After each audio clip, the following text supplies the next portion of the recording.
So, so during my research over the past couple of days, I I came across many related terms related with respect to brain-based learning. Terms such as brain-friendly learning, neuroeducation, neuropedagogy, brain fitness. Um, but the one which stood out was neurodidactics, which effectively talks about or deals with the study of brain mechanisms. So what is neurodidactics? To quote academia.edu, neurodidactics is relatively a new interdisciplinary research field that represents an interface between neuroscience, didactics, which is instruction, learning science, and psychology. In layman's terms, neurodidactics is the brain mechanism which decides what aids and what hinders the learning process. For a couple of decades now, we've got devices that enable us to study the anatomy and physiology of the human body, including the brain, in a non-evasive manner. This process has allowed for neuroscientists to learn more about the mechanisms that control the overall learning process. So research conducted by neuroscientists and neurobiologists show that the present transmission model of education makes it sort of difficult for the brain to learn. So many teachers believe that the biggest problem of the present day education is a lack of motivation, for instance.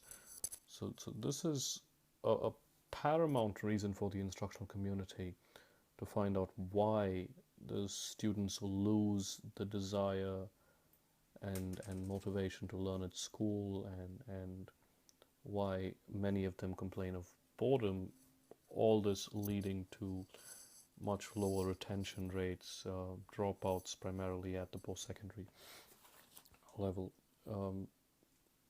So if you ask me, I mean, from a personal standpoint, a summary of the educational setting would read as follows. You have a yesteryear's school framework. You've got today's teachers, highly determined and committed to teach tomorrow's students or learners on how to solve problems of the next generation, of the future. It's a very interesting phrase, and if you peel the layers of the onion a little bit, you'll understand that a lot of it is true. A lot of it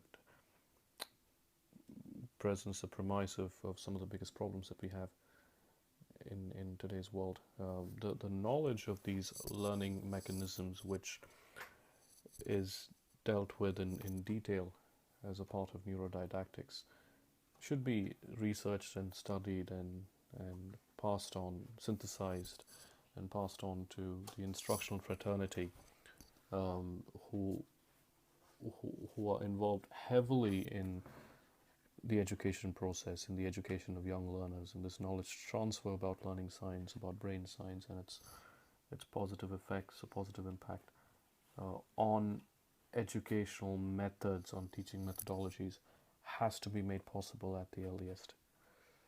As Professor Spitzer, I think it's Manfred Spitzer, as he stated, the student's brain has to effectively be the workplace of the teacher. So the teacher should know the workplace inside out, along with learning aids and the whole context of what benefits or supports the learning process vis-a-vis what hinders the natural learning process. Unless and until the instructors possess this information, it will pose a lot of challenges and It may also result in them making a few mistakes from a pedagogic standpoint, from an instructional standpoint. So I've spoken about the details of neurodidactics in the document, which I'm sure you've had a chance to peruse by now. Some very interesting points are being made.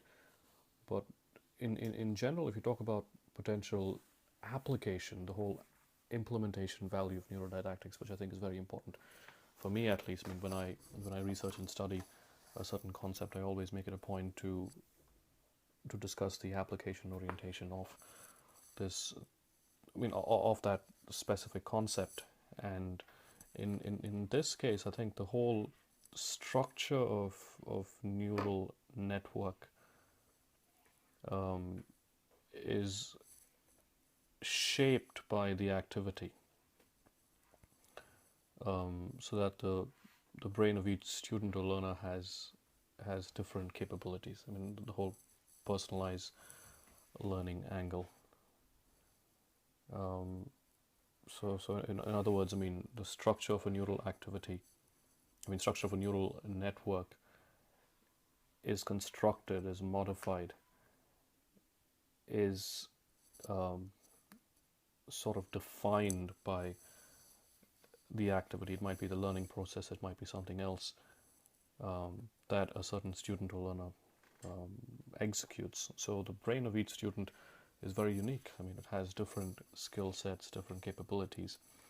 Not skill sets, different capabilities, as a matter of fact. And this point further reinforces the fact that you definitely need individualized instruction. You definitely need more of a personalized education system, because I mean, when you have a personalized learning trajectory, which is prescribed to each student by the teacher, or say an adaptive learning system, it has elements which is connected or related to that student's learning profile, his learning styles, his the various characteristics that make up his learning profile, and that is very important, because it would foster and enable the student to arrange and realize and modify the educational process from there on, and by and large help in his individualized learning style or learning framework. You do have a multitude of learning, I mean, adaptive learning or personalized learning systems. Newton is one such example. Learn Smart is another. You've got Smart Sparrow, you've got Cogniro, you've got Fish Tree, you've got learning objects, and what have you. And it's all good news. I mean, you've got many such products which are actually disrupting the market and sort of overhauling the way education and learning is happening in the student world, with the aid of the teacher. So that's all good news. And the other point which I sort of discerned, very interesting again, because it does have a correlation to Vygotsky's social constructivist model, is that the brain is definitely a social organ. I mean, which means that teamwork and collaboration is very important. It should definitely prevail at school. It should prevail it does prevail in the work setting as well. And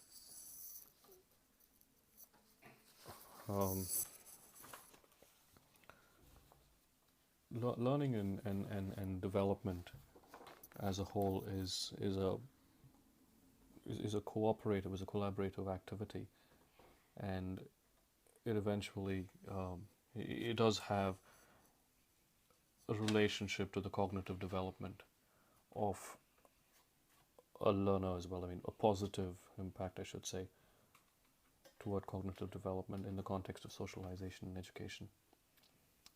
Again, alluding to Vygotsky's theory. So the other important aspect which I discovered was that your learner's potential cannot be realized unless the educational content and learning process is interesting enough for them to keep them engrossed to the learning object, to the course, to the text for that matter, and almost until the learner is guided by internal motivation, he or she will not be glued on to the educational resources, because the brain always inquires about the point of the concept, the point of the thing, which can be a notion, an idea, any learning object, knowledge object for that matter, that is being learned. I mean, the brain inquires specifically about that infinitesimal concept of what is being learned. So a well organized and engrossing learning process is not just enjoyable, but it also induces the release of dopamine. The dopamine is a neurotransmitter that helps control the whole reward and pleasure centers within our brain. So in other words, if learning itself is a gratifying process, it definitely benefits the learner, and it aids in knowledge retention. It aids in knowledge transfer, and it definitely has long-term benefits. And I mean, I can keep talking about this for a long time, but I mean, as a conclusion, I think it's still in its nascent phase. The whole concept of brain-based learning, and a lot of these techniques that I've spoken about, including neurodidactics, it will take a while before it has mainstream positive impacts. But I mean, I think the pedagogical soundness of content, the higher quality instructional resources, and proven learning methodologies based on brain science and other concepts of learning science have to be further studied, have to be further researched, have to be supported. These initiatives have to be supported by the Fed and the state governments as well. You have to try to instate innovative partnerships between some of the aforesaid bodies, so that there's more funding, there's more money pumped into some of these research initiatives. And there has to be more of a public dialogue about the benefits, about the pluses of the advantages of brain-based learning, and its association toward the educational system, the learning processes, and I think we should definitely have a discussion at the school level. The school boards and administration should definitely start thinking about some of these concepts a little bit more seriously.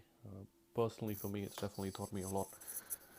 I've had a good, I'd say, 48 to 72 hours of an indoctrination session on brain-based learning, on neurodidactics, and I definitely feel that it does have a lot of weightage in the context of education. Being an integral part of this domain, I've learned so much, and I'm sure I'll be able to transfer some of this knowledge to the work setting as well. So yeah, I mean, I know it was an exhaustive, detail-oriented video.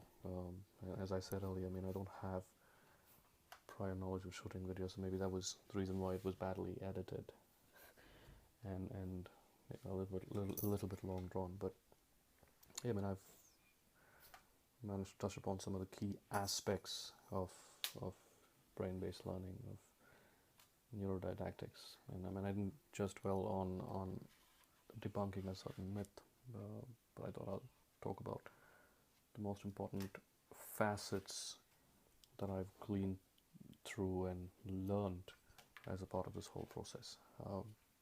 Thank you very much. I hope to have more informative videos posted in the near term. You guys have a great day.